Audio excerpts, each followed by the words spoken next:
Zone News 19 10 p.m. report. Because 7 days from now, we are going to win this state, and we are going to 4 more incredible years. President Trump rallies his supporters today in West Salem with the Fairgrounds Speedway as the backdrop for what he hopes is a repeat performance from 2016. Good evening, everyone. I'm Scott Hackworth. That West Salem rally was one of 3 rallies today as the president intends to spend every day on the campaign trail before next Tuesday's election. The president spoke for just under an hour, highlighting the themes of ending the COVID threat, restoring the economy, continuing to encourage oil and gas exploration, and promising to maintain law and order in the face of nationwide protests, telling the audience he is the only one standing between them and, in his words, the left-wing mob.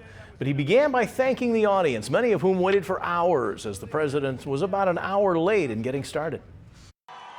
I want to start off by saying a very big hello, Wisconsin. It's great to be with you. And I'll also say this.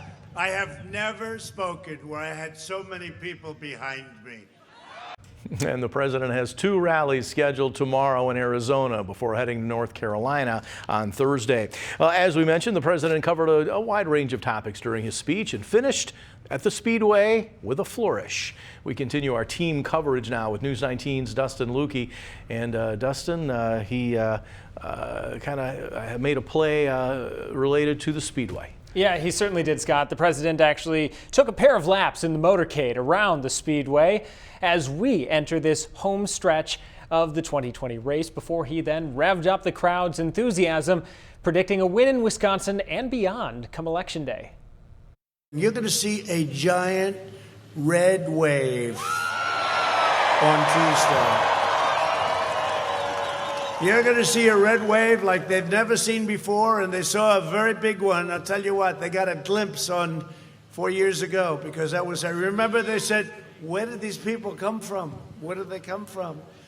They're great Americans. They don't want anything. They just want that level playing field, and they came out and they voted, and this is going to be bigger. Now, the president struck a note of warning when talking about his opponents, saying towards the beginning of the remarks that the country would experience a, quote, Biden shutdown if the former vice president wins next Tuesday. Now, for its part, the Biden campaign issued a statement responding to the president's visit today with a focus on the COVID-19 pandemic, saying in part, quote, the Trump administration has admitted that they have given up trying to control the virus. But during his speech, the president again talked about his own experience with the disease, making a campaign promise for the treatment he used. So what we're doing is we're going to make the Regeneron and Eli Lilly, a great company, has a similar antibody drug, and we're going to make that available to people that need it free. The president making this promise to that crowd of thousands at the Speedway and more watching our broadcasts.